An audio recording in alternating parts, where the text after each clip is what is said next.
Alrighty, folks, welcome to Stormtopia.com and the Stormtopia.com Facebook page. Let's take a look at the forecast memo today. Nice end to the weekend. Sunday and Monday both looking tranquil. Tuesday's when things get interesting with plowable snow actually likely for a lot of folks. Okay, Sunday again, folks, looking like highs in the 30s for most of southern New England. I wouldn't be surprised for 40s on the eastern plain of coastal Massachusetts, 40s down into the southern and central mid-Atlantic. Monday, you can add about 10 to 15 more degrees onto those temperatures. I wouldn't even be all that surprised if someone gets up into the mid to upper 50s in southeastern Virginia, more 40s as we work our way into the north.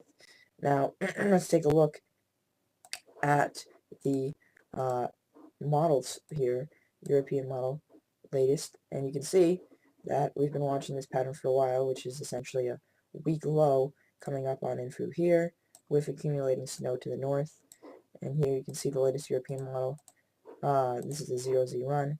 Brings actually plowable snow well back into the mid-Atlantic.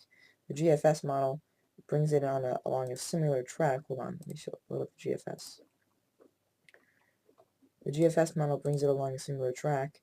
The only difference is that it does not have as much moisture associated with it, but it would still be accumulating snow.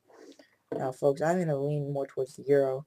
We tend to underestimate these early season events. That was the case last year. I think that's going to be the case this year.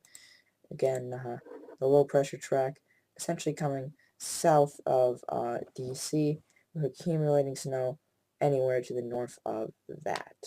Okay, now in terms of snowfall amounts, about 2 to 3 days out. Again, this is arriving Tuesday afternoon. The farther east you are, later. Probably more like earlier on Tuesday as we make our way back into central Pennsylvania. It'll move slowly and speeds up as it goes.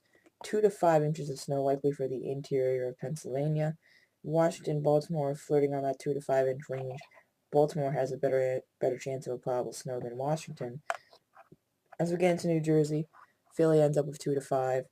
1 to 2 for most of the state, though. Only a few flakes along the shoreline. 2 to 5 inches from interior southern Connecticut back on and through most of Rhode Island, interior southeastern Massachusetts. 1 to 2 inches up to about the Mass Pike. I think Boston will at least get a dusting this time around. A few flakes down on the Cape and the islands. That's it for now. Have a nice day. Things are just starting to get interesting. This is going to be the first, and I think what will end up being a more active pattern as we work our way into the beginning of December. Have a good day.